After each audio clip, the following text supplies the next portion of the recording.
Firman Tuhan saya ambil dari 1 Tesalonika pasal 1 ayat yang ke-10 berbunyi demikian. Dan untuk menantikan anaknya dari surga yang telah dibangkitkan dari orang mati, yaitu Yesus yang telah menyelamatkan kita dari murka yang akan datang. Kemudian yang teks ayat-ayat yang berikutnya itu pasal 5, Tesalonika 1 pasal 5 ayat yang ke-9. Sebab Allah tidak menentukan atau menetapkan kita untuk kemurkaan, melainkan untuk memperoleh keselamatan oleh Tuhan kita Yesus Kristus. Mari kita berdoa. Kami bersyukur kepadamu Bapa pada hari ini di mana kami boleh berkumpul sebagai jemaat. Kami ingin bersama-sama merenungkan firman-Mu. Kiranya Roh Kudus pimpin kami dalam kebenaran. Berilah hamba-Mu kekuatan untuk menyampaikan kebenaran firman-Mu, sehingga kami boleh mengaplikasikan firman-Mu dan memuliakan Tuhan kami Yesus Kristus. Dengan doa kami di dalam nama Yesus kami berdoa. Amin. Baik, topik atau tema khotbah saya pada hari ini adalah murka Allah yang akan datang. Ini tema ini mungkin jarang ya kita dengar dikhotbahkan oleh para hamba Tuhan. Karena kalau kita dengar kata murka Allah, orang sudah sedikit tidak begitu rasa nyaman akan hatinya. Kenapa? Karena ada merasa takut. Tapi bagi kita sebagai orang yang percaya kepada Tuhan Yesus, kita perlu diingatkan oleh firman Tuhan bahwa hukuman dan murka Allah itu memang akan terjadi di atas bumi ini. Nah, saudara-saudara, kalau kita perhatikan apa yang Paulus tulis di dalam 1 Tesalonika kepada jemaat Tesalonika, bahwa orang percaya yang ada di dalam Tuhan Yesus tidak akan mendapat hukuman dan tidak akan mengalami murka Allah yang akan datang. Nah, saudara-saudara, kabar buruk yang terjadi pada waktu di Taman Eden adalah di mana manusia melanggar perintah Allah. Manusia memakan buah yang dilarang oleh Allah. Itu adalah berita buruk bagi manusia.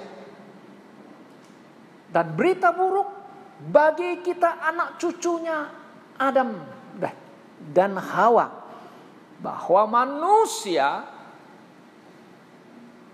telah melanggar perintah Tuhan dan manusia harus dihukum dan manusia akan mendapatkan murka Allah yang akan datang.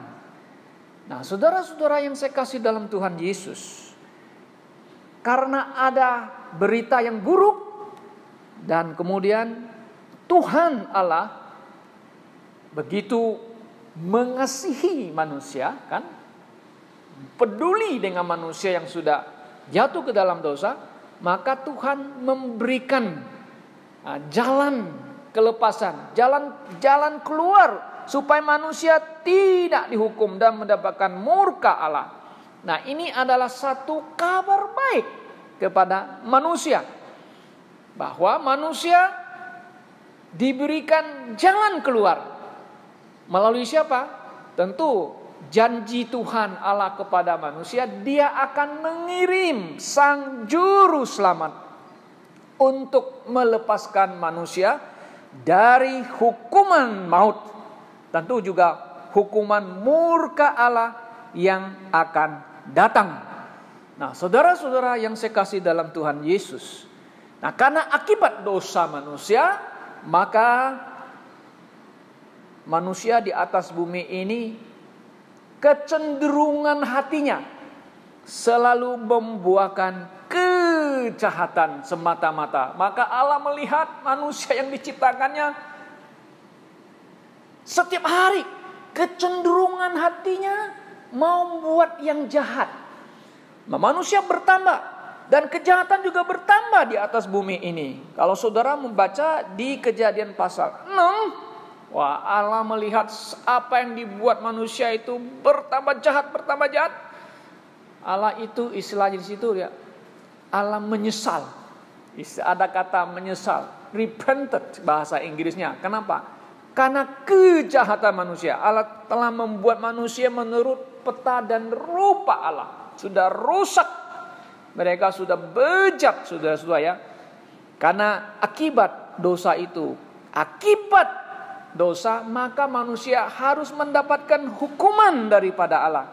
Maka Tuhan menghukum manusia dengan air bah dan menyelamatkan keluarga Nuh. Kenapa? Karena Nuh adalah manusia yang percaya. Ya, manusia yang menyembah kepada Sang Pencipta langit dan bumi. Nah, maka itu Allah menyelamatkan Nuh dan keluarganya. Dari keluarga Nuh kemudian maka bertambahlah manusia-manusia di atas permukaan bumi ini, ya sesuai dengan kehendak Tuhan supaya manusia ini berkembang biak dan memenuhi bumi ini. Nah, kemudian dari keluarga Nuh ilah yang 3 bersaudara itu, ya, Sem, Ham dan Yafet, dari keluarga mereka maka manusia berkembang dan mereka membangun namanya pencakar gedung langit Babel. Katanya kita bangun kota besar, kita nggak boleh terpencar-pencar. Tapi Tuhan tidak mengizinkan mereka itu. Akhirnya Tuhan mengacaukan bahasa mereka. Dari situ kemudian terpencarlah mereka ke utara, ke selatan, ke timur, barat. Timbullah suku-suku bangsa. Nah, saudara-saudara yang saya kasih dalam Tuhan Yesus Kristus. Tetapi Allah masih peduli. Ya, sesuai dengan Mazmur yang kita baca tadi, 14. Ya, dia care manusia sebenarnya. Manusia sudah bejat, yes. Manusia berdosa, yes. Tapi Tuhan Allah tetap memegang janjinya bahwa dia akan mengirim Sang Juru Selamat. Yang kemudian yang akan datang dari umat yang dipilihnya. Dari keturunan Abraham, ya, Ishak dan Yakub. Nah, dari keturunan itulah, ya, dari keturunan Yakub lah, saudara, maka datanglah Sang Juru Selamat manusia untuk menyelamatkan kemana. Ini adalah berita baik, kita mengatakan. Adalah kabar baik kepada manusia. Tetapi manusia tidak menyadarinya ikan itu. Tapi manusia di atas bumi ini terus berbuat jahat. Dan tidak mau menyembah kepada Allah yang hidup. Pencipta yang benar. Saudara, walaupun manusia dengan hati nuraninya, ya, consciousnya ya, manusia itu sebenarnya tahu ada Sang Pencipta lah. Yang nggak bisa bohong mengatakan seperti yang Pemazmur 14 itu, orang bebal katanya, orang bodoh katanya, mengatakan dalam hatinya tidak ada Allah. Nah, itu orang bebal. Tapi hati nurani kan tidak bisa kan membohongin dirinya sendiri kan, bahwa memang ada Sang Pencipta yang menciptakan alam semesta ini. Mereka tahu ada Dia. Tetapi mereka tidak menyembahnya. Tapi mereka menyembah ciptaannya. Menggantikan Sang Khalik Pencipta ini dengan ciptaannya disembah. Nah, saudara bisa baca di Roma pasal 1 ayat 18 sana. Nah, karena mereka menolak atau tidak menyembah Tuhan yang hidup benar, mereka juga tidak taat akan kebenaran Allah, ya. Maka di dalam firman Tuhan di Roma mengatakan di Roma 1:18, sebab murka Allah nyata dari surga atas segala kefasikan. Kefasikan itu, fasik itu orang yang tidak mau percaya Tuhan. Fasik namanya ya, yang tidak beriman. Dan kelaliman manusia yang menindas kebenaran dengan kelaliman. Dan mereka tidak mau itu. Yang benar itu mereka sikat terus. Yang benar mengatakan tidak benar. Yang tidak benar dikatakan jadi benar. Wah, ini adalah kejahatan sekali. Ya, maka itu saudara-saudara, kalau kita lihat lagi ya di Roma pasal yang kedua, karena apa?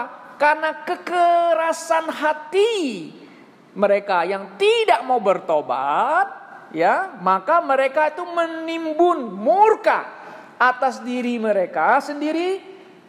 Pada hari mana murka dan hukuman Allah yang adil akan dinyatakan kepada manusia. Nah, saudara bisa baca di Roma pasal 2 ayat 6 sampai 8 ya, mengatakan ia akan membalas setiap orang menurut perbuatannya. Ayat 7. Ya, yang hidup kekal kepada mereka yang dengan tekun berbuat baik, mencari kemuliaan, kehormatan dan ketidakbinasaan. Nah, ini mereka yang mencari hal-hal yang benar gitu ya. Kemudian ayat 8, tapi murka dan geram kepada mereka yang mencari kepentingan sendiri. Nah, ini banyak orang cari kepentingan diri. Oh, saya raja, you harus sembah saya. Nah, kepentingan dirilah maksudnya ya. Semua dirinya sendiri, untuk dirinya sendiri. Kemudian tidak taat kepada kebenaran, melainkan taat kepada kelaliman. Ayat 9, penderitaan dan kesesakan akan menimpa setiap orang yang hidup berbuat jahat. Pertama-tama kepada orang Yahudi, kemudian kepada orang Yunani. Wah, Tuhan tidak memandang, you umat pilihan, you oke, no, you buat jahat, dihukum.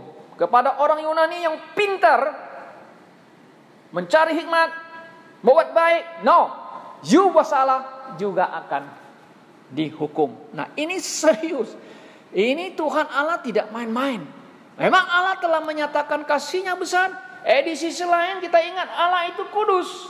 Dia harus menjudge dengan adil kepada setiap manusia di atas permukaan bumi ini, saudara-saudara. Ya, jadi kalau kita lihat di ayat yang kita telah baca itu, ya saudara-saudara di Roma itu ya. Nah, kita bisa simpulkan ini manusia akan dihukum dan akan mendapatkan murka Allah. Itu adalah berita yang buruk, bukan berita yang baik kepada mereka, kan? Nah, mereka harus akan dihukum dan akan mendapat murka. Kenapa? Karena perbuatan jahat mereka. Nah, Yesaya pasal 50 ayat 20, Yesaya juga marah kesal ya sama orang Yahudi yang tidak tahu berterima kasih kepada Tuhan. Sudah pelihara mereka, sudah menyelamatkan mereka.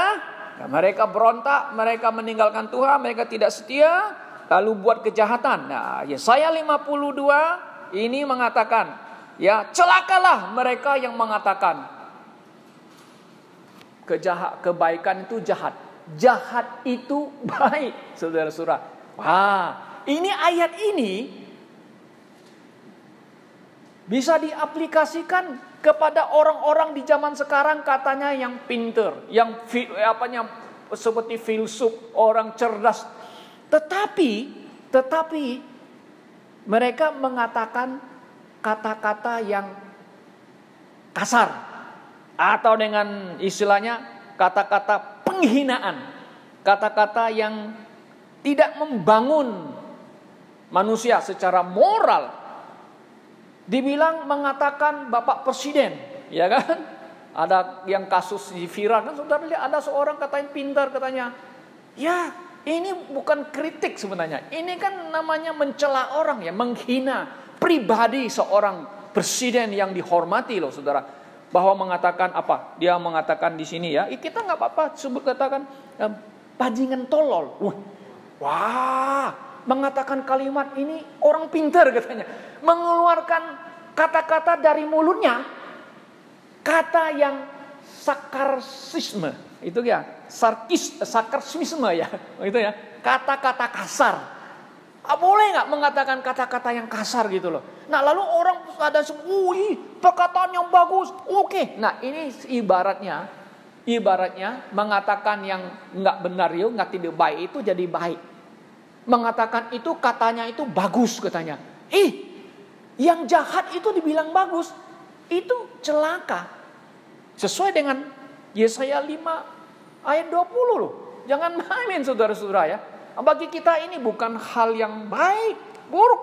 Ya inilah contoh bahwa hati manusia ini penuh dengan kejahatan. Ya mau untuk dirinya sendiri. Untuk dirinya sendiri ya. Kepentingan dirinya sendiri. Bukan untuk kepentingan orang yang banyak. Nah ini adalah kejahatan yang timbul dari apa? Dari hati. Maka itu Tuhan Yesus mengatakan sumber kejahatan itu manusia itu dari hati. Hati itu kemudian diolah dan kemudian dari kepala keluar dari mulut, ya kan? Dari mulut itu sebenarnya dari hati. Ya hati.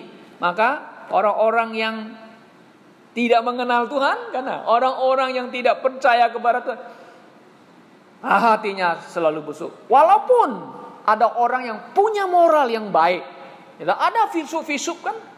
Di zaman Yunani yang hebat-hebat, mereka punya moral yang baik. Bagus, tapi ingat, walaupun punya moral yang bagus, wisdom mereka, hikmat mereka tidak bisa menyelesaikan masalah hidup manusia. Tidak bisa membawa mereka itu kepada Tuhan. Itu harus perlu kita ingat loh. Makanya Paulus mengatakan orang Yahudi mencari sains, mujizat. Orang Yunani mencari apa? Wisdom. Wisdom bagus nggak? Ya bagus. Ya tapi tidak bisa menyelesaikan hidup manusia. Tidak menyelesaikan dosa manusia. Ya, saudara-saudara. Nah, jadi saudara yang saya kasih dalam Tuhan Yesus Kristus. Ya, Tuhan Allah tidak mau manusia mendapat hukuman dan Allah tidak mau manusia mendapat murka Allah. Karena itu Allah mau memberikan jalan keluar kepada manusia. Dengan cara apa? Ya tentu percaya kepada Tuhan kan. Percaya kepada Tuhan. Tuhan yang mana? Oh ya, Tuhan yang kita sembah, yang kita percaya adalah Tuhan yang ada, yang dijelaskan di Alkitab. Ya Tuhan di zaman gereja sekarang, sejak kedatangan Tuhan Yesus, itulah yang Tuhan berikan jalan keluar, yang Tuhan berikan kepada umat manusia hanya melalui Sang Juru Selamat yang Tuhan utus, yang Tuhan kirim itu, manusia bisa diselamatkan. Diselamatkan dari hukuman dan diselamatkan dari murka Allah. Ini sangat jelas. Ini merupakan adalah kabar baik yang Allah berikan kepada umat manusia melalui Yesus Kristus dan juga melalui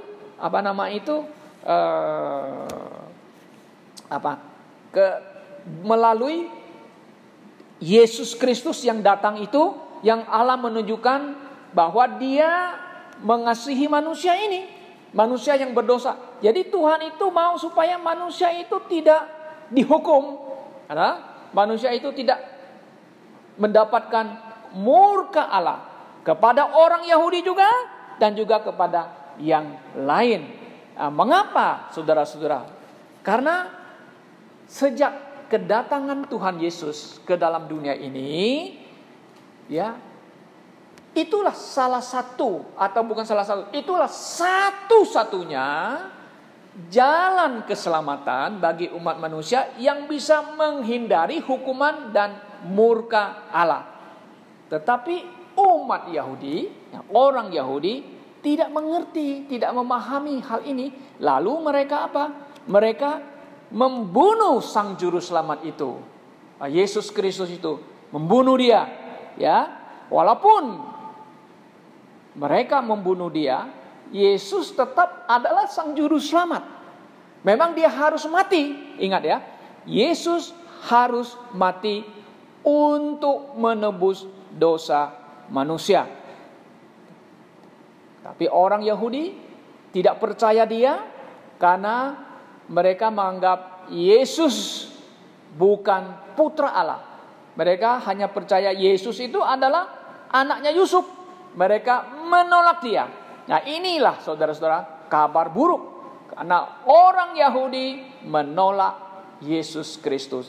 Tetapi saudara-saudara, kematian Tuhan Yesus Kristus di atas kayu salib itu merupakan adalah anugerah yang Allah berikan kepada umat manusia. Kenapa? Karena melalui Yesus, nah kita diselamatkan. Nah, Efesus pasal 2 ayat 8 sangat jelas. Karena kasih karunia kamu diselamatkan melalui iman. Itu bukan usahamu, tetapi pemberian Allah. Nah, kata pemberian Allah itu adalah the gift of God. Jadi Yesus itu adalah gift of God. Hanya melalui dia, hanya percaya kepada dia, kita diselamatkan. Nah, kita diselamatkan bukan karena melakukan hukum Taurat. Nah, orang Yahudi sampai hari ini masih menganggap bahwa mereka harus mentaati hukum Taurat supaya bisa diselamatkan. Tapi kalau kita baca, kita lihat di dalam Roma, Galatia, Paulus dengan jelas mengatakan bahwa setiap orang yang diselamatkan bukan karena melakukan hukum Taurat. Kita harus ingat, bukan karena melakukan hukum Taurat, tetapi karena percaya kepada Yesus Kristus. Karena Yesus Kristus yang mati di atas kayu salib, Allah adalah menggenapi hukum Taurat. Nah, puji Tuhan saudara-saudara, bahwa Yesus mati di salib adalah untuk menanggung hukuman saya. Yesus mati di salib, dia menanggung kutuk saya. Jadi dengan kata lain di Galatia pasal 3, Yesus yang mati menanggung kutuk hukum Taurat. Nah, seharusnya orang Yahudi itu harus mengerti ya, bahwa mereka itu tidak mungkin bisa selamat karena menjalankan atau mentaati hukum Taurat sampai hari ini. Tanpa percaya kepada Tuhan Yesus, sekalipun mereka orang pilihan, jika mereka tidak percaya Yesus yang mati 2000 tahun yang lalu, mereka tidak mungkin akan diselamatkan. Sekalipun mereka punya moral yang baik, mentaati hukum Taurat. Nah, saudara-saudara yang saya kasih dalam Tuhan Yesus, hukum Taurat itu baik. Oh yes, bagus. Itu bisa kita aplikasikan di dalam kehidupan kita sehari-hari sebagai moral. Oh bagus. Tapi itu tidak bisa membawa kita kepada keselamatan. Hanya melalui Yesus Kristus kita bisa selamat. Nah, hukum Taurat itu Paulus mengibaratkan itu seperti guru yang membimbing kita menemukan jalan keselamatan di dalam Tuhan Yesus Kristus. Nah, itu hukum Taurat. Maka itu Paulus mengatakan kepada Timotius di 2 Timotius pasal 3:15, dari kecil kamu sudah belajar dan membaca kitab suci yang memberi kamu hikmat sehingga kamu menemukan iman di dalam Yesus Kristus, diselamatkan. Jadi hukum Taurat itu, PL itu sebagai guru kita, membimbing kita sampai kita menemukan jalan keselamatan di dalam Tuhan Yesus Kristus. Nah, saudara-saudara yang saya kasih dalam Tuhan Yesus, kita lihat bahwa kematian Yesus berita buruk, tapi di balik itu adalah berita baik. Ada berita baik karena diakibatkan daripada ada berita buruk. Nah, semenjak manusia jatuh ke dalam dosa, itu berita buruk. Tetapi janji Tuhan yang diberikan kepada manusia dinyatakan di dalam Tuhan Yesus. Kemudian Yesus mati. Yesus mati, orang Yahudi senang. Wah, Yesus yang menyesatkan mereka sudah mati. Tapi bagi kita, kematian itu adalah dalam tanda kutip yang kita mengatakan buruk. Tetapi di balik itu adalah berita baik. Berita baik apa? Yesus mati di salib, menanggung dosa manusia. Yesus mati menanggung kutuk hukum Taurat. Orang Yahudi itu harus bersyukur sebenarnya. Tapi mereka tidak percaya, menolak Yesus. Nah saudara, karena itu kita lihat berita baik itu tentang Tuhan Yesus itu adalah Injil keselamatan bagi umat manusia di atas bumi ini. Berita Injil. Kenapa berita Injil ini yang diberitakan, yang disampaikan atau dikumandangkan oleh para rasul? Karena Allah Bapa, Tuhan Yesus tidak mau manusia dihukum, tidak mau manusia mendapatkan murka Allah yang akan datang. Tentu saudara, berita buruk adalah bagi mereka yang menolak Tuhan Yesus dan yang melawan kebenaran. Itu berita buruk bagi mereka. Kenapa? Karena mereka akan dihukum dan akan menghadapi murka Allah yang akan datang. Nah, saudara-saudara, kalau kita lihat murka Allah yang akan datang ini adalah berita buruk bagi mereka yang menolak Tuhan Yesus. Ini nggak main-main loh saudara. Kenapa? Karena di Galatia pasal 6 mengatakan, jangan tertipu, orang yang menanam akan menuai. Kan? You menanam yang jahat, you menanam yang nggak benar, you akan terima yang akan terima dong. Ya? Dan akan terima murka Allah lagi. Oh ya. Karena di Alkitab banyak mengatakan itu murka akan datang kepada orang-orang yang menolak Tuhan Yesus dan menolak kebenaran Allah. Sudah pasti mereka akan dihukum dan menghadapi murka Allah yang akan datang. Nah, tapi kabar baik kepada manusia, setiap orang yang percaya kepada Tuhan Yesus, dia akan dilepaskan dari hukuman murka Allah. Sudah kita baca tadi kan, coba kita kembali lagi ke 1 Tesalonika pasal yang pertama. Ini sangat jelas sekali ya, firman Tuhan mengatakan di 1 Tesalonika pasal 1 ayat yang ke-10. Coba kita lihat lagi.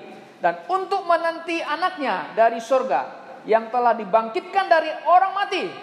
Berita bagus kan? Kristus mati, bangkit kembali dari mati. Yaitu Yesus yang telah menyelamatkan kita dari apa?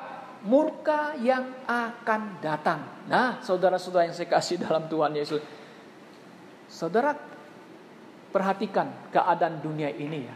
Manusia sebenarnya sudah diperingatkan oleh Tuhan. Ya, bukan nanti mereka akan menghadapi yang lebih hebat lagi murka ini. Saudara lihat keadaan manusia sepanjang masa. Tuhan ingin menyadarkan manusia dengan bencana-bencana alam. Ya dah? Bencana alam yang hebat yang terjadi di Indonesia, yang kita kenal itu kan dengan tsunami Aceh ya. Banyak orang memandang apa yang terjadi ini Aceh ini ya. Ya, saudara-saudara, bencana ini bisa dipakai Tuhan untuk apa? Mengingatkan manusia. Ya kan? Mengingatkan manusia, you jangan buat jahat. Ya, jangan buat jahat ya. Di Eropa juga sekarang kita lihat banyak sekali bencana-bencana alam ya. You juga jangan ya menjadi orang-orang yang menentang aku ya. Melegalkan LGBT ya. Ya lah, memperkosa orang Kristen, mengeksekusi orang Kristen ya. Jadi Amerika juga begitu ya. Kita lihat kehidupan masyarakat yang sudah kacau. Ya. Saudara-saudara, apalagi akhir-akhir ini saudara, ya kita mendapatkan bencana alam dengan COVID-19 yang muncul dari Wuhan, ya dah. Wah, ini sangat menakutkan kita ya. Jangan saya yang sama semua juga kena itu kan.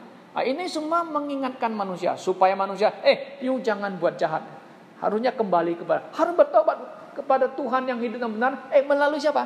Yesus Kristus yang Tuhan sudah berikan jalan keluar kepada manusia. Lewat Yesus juga akan selamat dan menghindari daripada hukuman dan murka yang akan datang.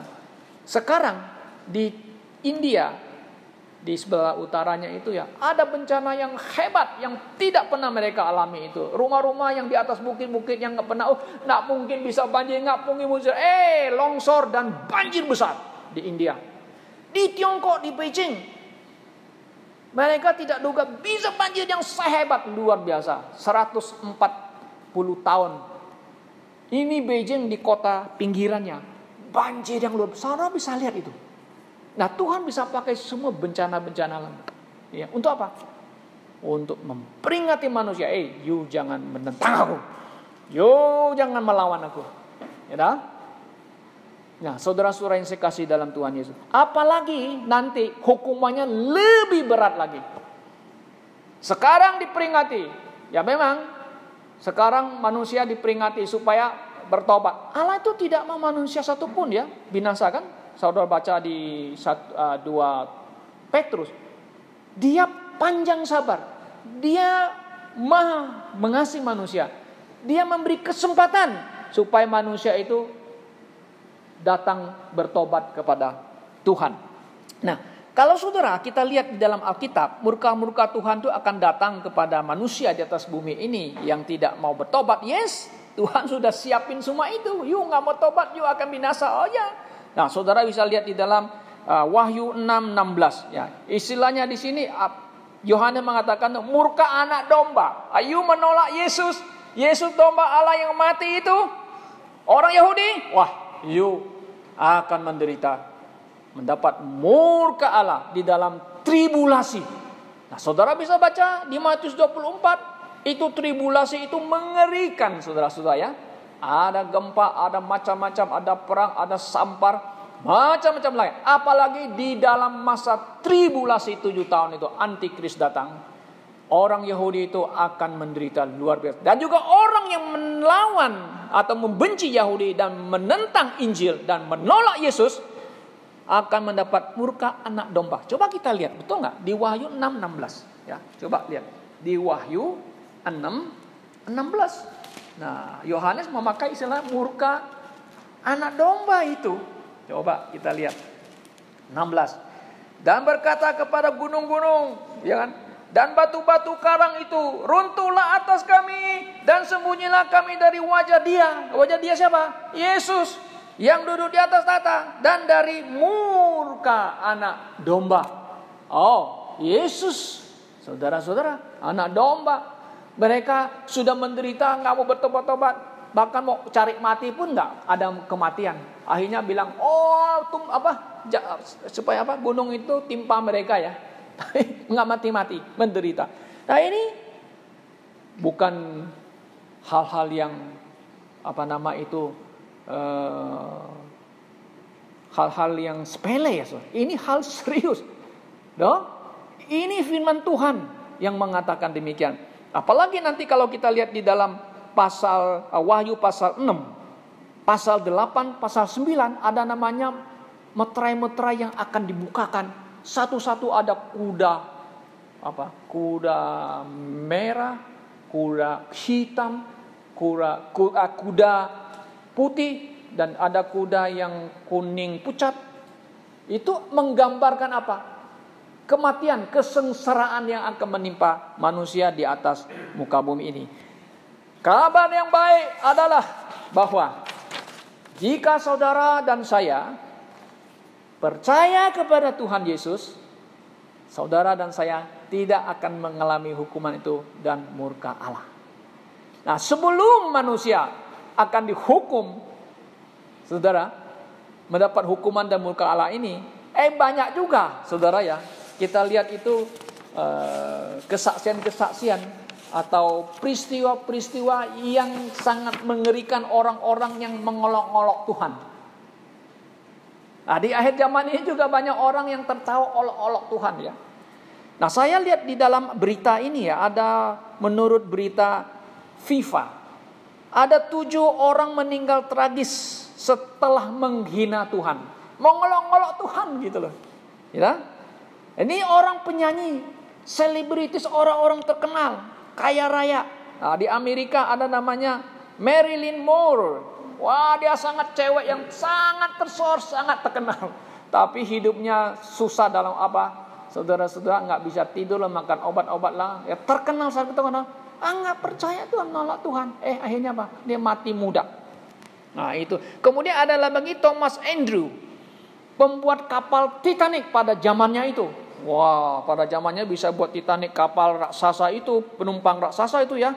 Dia mengatakan satu kalimat, mengatakan begini ya. Wah, bahwa kapal ini tidak akan mungkin tenggelam.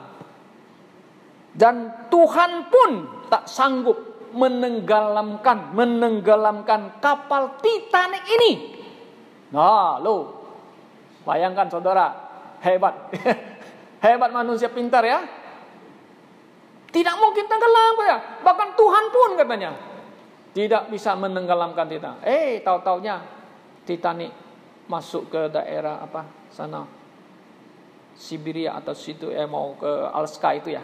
Tenggelam oleh karang batu es. Nah, saudara-saudara. Saya ada lagi ini nama seorang yang terkenal juga, Cazuza dari Brazil. Wah, selebriti sangat-sangat terkenal.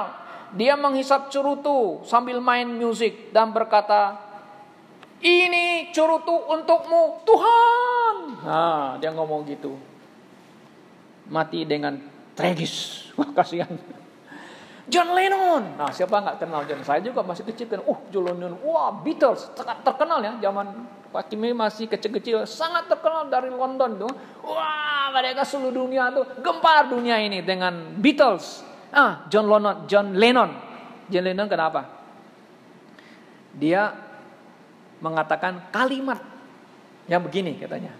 Dengan sombongnya, The Beatles lebih terkenal dari Yesus. Wah. Siapa yang akan tenggelam terlebih dahulu? Apakah Yesus dan ajarannya atau The Beatles? Kemudian John Lennon, ada orang datang tembak dia, mati dia, dan kemudian bubar. Beatlesnya bubar kan? Nah, saudara, maka banyak orang yang sombong. Ini John Lennon semua itu mereka sebenarnya asal mulanya itu orang-orang Kristen dari London mereka. Bayangkan sudah terkenal. Akhirnya mereka sudah tolak Tuhan. Nggak ada Tuhan. Seandainya tidak ada ada satu lagu lagi diciptakan dunia there is no hell ya istilahnya. There is no hell. Memang nggak ada hell katanya. Dia pikir ini dunia ini dia punya dunia, ada punya surga ya. Ada hell loh. Jangan Anda nggak percaya, ada hell, tempat yang terakhir bagi orang yang menolak Tuhan Yesus Kristus. Ada lagi satu orang yang terkenal ya, calon presiden itu, Tancredo Neves, presiden terpilih. Ya, dia terus terpilih. Nah, sebelum dia terpilih dia mengatakan di kampanye katanya, dia mengucapkan begini. Jika saya mendapatkan suara lebih dari 500.000 suara, ya, maka tidak ada orang yang bisa menghalangi saya menjadi presiden, termasuk Tuhan, katanya. Pas mau sudah diangkat jadi presiden, keburu mati. Ini dicatat oleh FIFA, keburu mati. Ada lagi seorang Bon Scott, seorang musisi tahun 70-an. Menghina Tuhan dengan lirik lagunya, "Jangan hentikan aku sedang asik berjalan-jalan mau ke neraka," katanya. Itu nyindir katanya. "Jangan jemput aku mau jalan-jalan ke surga," dengan lirik lagunya gitu ya. Ngajak orang-orang nyanyi sambil ayo kita sambil senang-senang kita berjalan ke neraka. Nggak takut neraka dia. Artinya ya kita berjalan asik-asik gitu ya. Akhirnya dia mati konyol gitu ya. Ada lagi seorang yang sangat terkenal juga artis ya, perempuan ya, Campinas ya. Ibunya mengantar dia ke mobil. Nah, dia bilang, "Nak, Tuhan menyertaimu." Nah, gitu ya. Boleh asalkan Tuhan duduk di bagasi mobil. Nah, dia bilang sama mamanya ya. Asalkan kan mamanya begini ya, Tuhan menyertai kamu ya. Artinya oke lah, Tuhan menyertaimu dalam arti Tuhan ada bersama kamu. Kamu sama aku oke, tapi duduknya di bagasi katanya. Nggak lama kemudian mobilnya mengalami kecelakaan dan mati. Banyak lagi. Sebenarnya ini yang terekspos. Ada banyak lagi peristiwa terjadi. Orang mengolok-olok dan tidak takut hukuman dan tidak takut murka Allah. Saudara-saudara, kenapa? Karena hati mereka sudah nggak beres. There is no God. What? Ya enjoy this life. Nah, saudara-saudara, Tuhan Yesus mengatakan, Apa gunanya seorang memperoleh dunia ini kalau jiwanya apa? Binasa.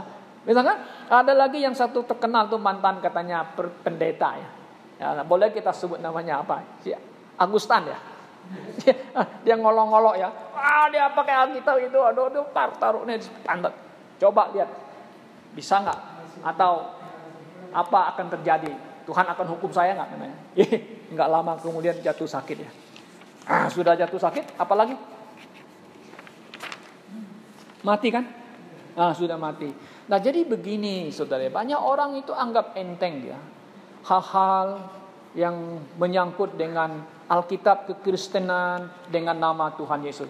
Dan juga banyak juga ada nama atas nama mereka mengaku diri Kristen dan pendeta. Memakai nama Tuhan Yesus. Mencari uang memakai nama Tuhan Yesus. Mengutip ayat-ayat, memanipulasi ayat untuk kepentingan mereka sendiri. Bagaimana dengan mereka? Dengan nama Tuhan Yesus ke jalan-jalan, sembuhlah, kan begitu. Apakah mereka itu benar melakukan itu untuk Tuhan atau main-main dengan nama Tuhan? Oh, ini serius juga loh, jangan main-main juga ya. Banyak orang mempermainkan Tuhan. Nah, saudara-saudara kasih dalam Tuhan Yesus. Nah, orang Yahudi dihukum oleh Tuhan beribu-ribu tahun karena mereka melawan Tuhan sekalipun mereka punya hukum Taurat. Nah, karena itu Paulus mengatakan kan, karena nama Allah tercemar oleh karena kamu.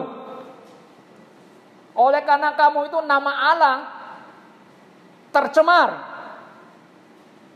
Saudara bisa lihat di ayat firman Tuhan itu. Di Roma ya ada ayat itu ya. Karena nama Allah itu, ya, mereka itu ya punya Tuhan tapi mencemarkan nama Allah sendiri. Maka itu orang Yahudi dihukum beribu-ribu tahun, tersebar ke seluruh dunia dan dibenci orang. Akhirnya kembali ke Israel lagi, ke tanah leluhur. Yes, kenapa? Ingat, Tuhan itu masih mengasihi orang Israel. Kenapa? Janjinya kepada Bapak Abraham. Itu sebenarnya saudara. Mereka musuh Injil, yes. Mereka menganiaya orang Kristen, yes. Tapi tetap mereka adalah orang pilihan Tuhan sampai hari ini. Karena kemurahan Tuhan akhirnya pulang kampung, pulang ke tanah luhur, kemudian merdeka tahun 48. Itu menggenapi nubuatan Tuhan. Nah, saudara-saudara, bahwa hukuman Allah itu pasti akan terjadi. Murka Allah yang akan datang pasti akan menimpa kepada mereka yang menolak Yesus dan mereka yang tidak percaya kepada Yesus. Itu sudah pasti sesuai dengan apa yang dikatakan oleh Alkitab firman Tuhan. Nah, puji Tuhan, saudara dan saya kalau sudah percaya kepada Yesus, sudah menerima Yesus sebagai Tuhan dan Juru Selamat, saudara dan saya dengan yakin percaya bahwa kita tidak akan mendapatkan hukuman lagi dan murka Allah yang akan datang. Oh, ini good news. Ini adalah berita yang baik dari Injil Yesus Kristus kepada saudara dan kepada saya. Tapi kalau saudara tidak percaya, tidak menerima Yesus Kristus, saudara akan mendapat hukuman dan saudara akan mendapatkan murka Allah yang akan datang, yang mengerikan. Kiranya Tuhan memberkati saudara yang sudah percaya kepada Yesus Kristus. Mari kita berdoa. Silakan Darwin berdoa untuk kita.